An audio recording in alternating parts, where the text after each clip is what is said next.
Hey everybody, it's Jillian Epperly with JillyJuice.com.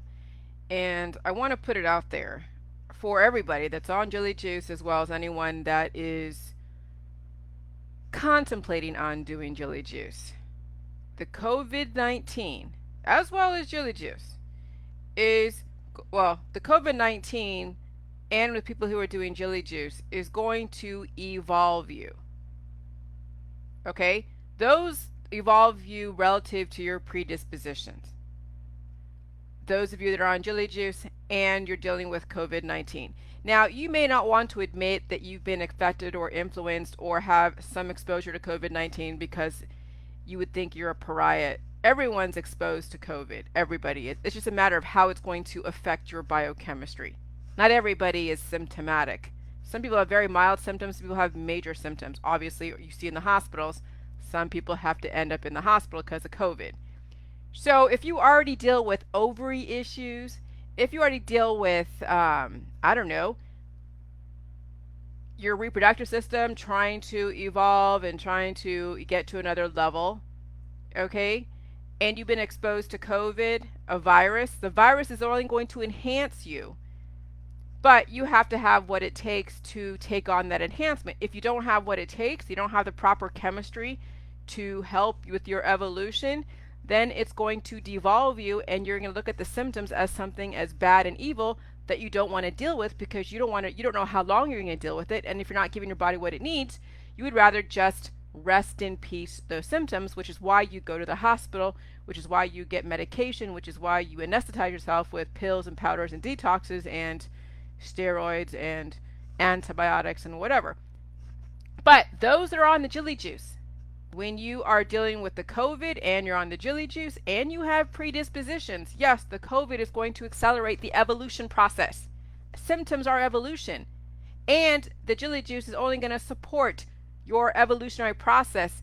That's what the COVID is. It's a type of artificial intelligence evolution. That's why you're seeing everything about artificial intelligence, AI. Yeah, things are manufactured, but whatever, you know, natural, it's all natural because it comes from the environment. It just has an intention, a purpose. It's being purposely influenced. But hey, you could walk down the street and be kicking up dust and you'll be influencing your environment regardless, whether or not it was your intention or whether or not it was just something that happened as a byproduct of your activity, which is what pollution is. There is a byproduct of activity that will happen to kick up dust in any different environment, and you will see how the environment will change from that activity. Okay, you don't have to put a judgment call on it. There is no, characterization that it's evil or good. It's just what is. So if you don't put a judgment call on anything, you don't have this fear of saying, okay, yeah, I've been exposed to COVID. Because, yeah, when I went through my last evolution, I have not had a period since August 15th. None at all. Okay. And I already projected and predicted that at some point when your body is able to adapt to the atmosphere, you will not be dropping insurance policies. So, okay, fine. Haven't had a period since August 15th. Had different interesting biochemical manifestations that would kind of be like I would be getting my period, but I would never get my period. And I'm not pregnant. I would know if I was pregnant, believe me. And so this last exposure with the virus changing, because you're seeing now an uptick of people reacting to the new strains in the environment, and you can blame it on the vaccinated who are going through the phase 3 trials, those that are being the guinea pigs to test for the new vaccines for next year. And I would probably say, yeah, that's probably true. And yeah, and then now that it's getting cold and people are inside, they're mixing together. They're, strengthening the virus, and then they're going out there and hanging out with each other. Yes, you're going to see an uptick. So my dog and I felt an uptick of something. Every single time there's a new change in the environment, my dog feels it and I feel it. And I thought, and I actually was feeling the itchiness. There's an article that says that some of the COVID symptoms are itchiness, like you have COVID toes. Now, I don't really have COVID toes, but I'll have like ankle itches, and I'll have like, lymphatic itches, like maybe the back of my neck, under my belly, my thighs, parts. It's weird. It's the weirdest itchy feeling. And I thought it was part of my menopause evolution that I told you guys about. But no, it's actually a symptom of the COVID evolution. that my body is steadily adapting to. So this is what you have to expect when you're on the J juice. You're going to have to deal with your predispositions. And yes, the COVID is going to influence and accelerate the evolution process to where it will actually be a benefit to you, and then you will feel like you've now gone another level of intelligence, evolution, whatever you want to call it, awareness, mental clarity. But that's if you have the right chemistry supporting the evolution. Why it's a depopulation agenda is because they know you don't know about the right chemistry. Jelly juice is so new, it's only been around since 2016, if that. And so, yeah, most of the population out there is not ready for an evolution. They don't have what it takes to handle the new artificial intelligence. So guess what? They're going to have a lot more evolutionary symptoms that they don't want to deal with, and it's going to tax their body, cause more energy to leave the body as it's trying to evolve. You're not keeping the energy in your body.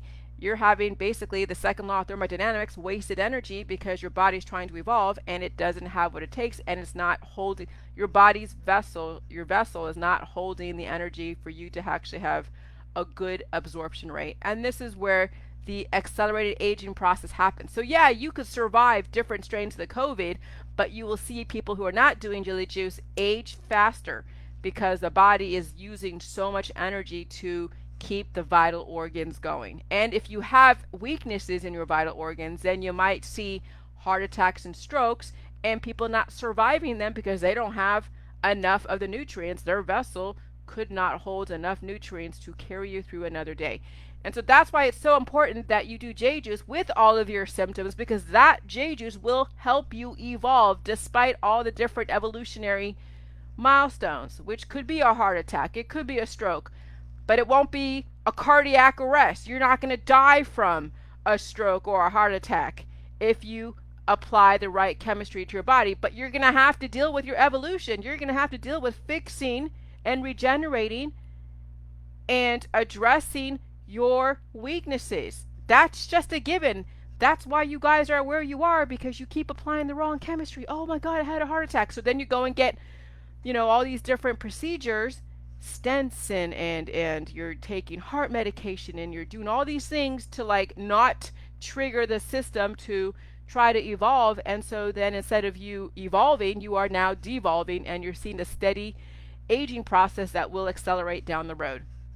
So you have to understand the whole point of jelly juice is the proper chemistry to help you evolve, and you will have to deal with symptoms. You already deal with symptoms now, and you've been going to the doctor and getting all your procedures done, so you can't be too, shocked when symptoms happen, because that's every single time you have a symptom when you're not on the J juice, that's the body trying to evolve. So of course you're going to have to deal with symptoms when you're on the J juice, because your body's still going to try to evolve. No matter what, your body's going to want to evolve, but the difference is, are you applying the right chemistry and supporting your body correctly during that evolutionary process? And so that's why humans haven't really evolved. They superficially evolve and call like all their different diversity, characteristics as evolution. But no, it's a de-evolution, because people are, their lifespan shortening. They have a lot more cancer, disease, and chronic illness and other disabilities within the family genetic line. And some people just have miscarriages because the body cannot take that life, and that life isn't able to sustain itself on its own because of so many anomalies in its genetics. So I just want you guys to understand that with what you're dealing with the COVID, and then you're doing jelly juice and your predispositions, you're gonna have to deal, and it's been influenced by the COVID-19. You may not test for it and test positive for it, but yeah, it's testing for it is just how many antibodies are present at the time of your test. And so it's not saying that because you don't test positive, you haven't been exposed. Of course you've been exposed. It's just a matter of how many tests or how many titers trigger the algorithm for you to test positive. That's the only difference of somebody that's COVID positive and COVID negative. It's just the amount of titers in your body. That's the only difference. But the COVID's in your environment. You already been influenced by it. So don't think that you are like in a bubble that you can't be affected by the COVID. Yes, you've been affected by the COVID, but it's not showing up on a test. Okay? All right. Bye. Remember, you can test positive today and test negative tomorrow, and it doesn't make a freaking bit of difference. It's a matter of just your biochemistry. All right. Bye.